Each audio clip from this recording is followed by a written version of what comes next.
BJC RV Services.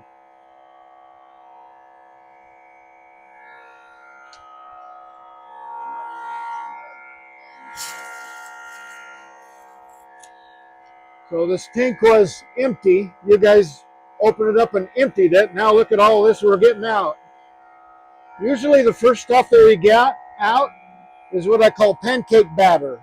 The stuff that just sits on the bottom. It's just a thick, gooey stuff.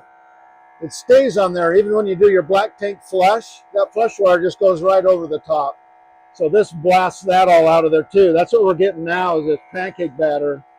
And if you see any real dark pieces going through, that's the struvite, the crystal structure that is just like kidney stones, that sticks to the walls inside the tank and starts building up, coats the sensors.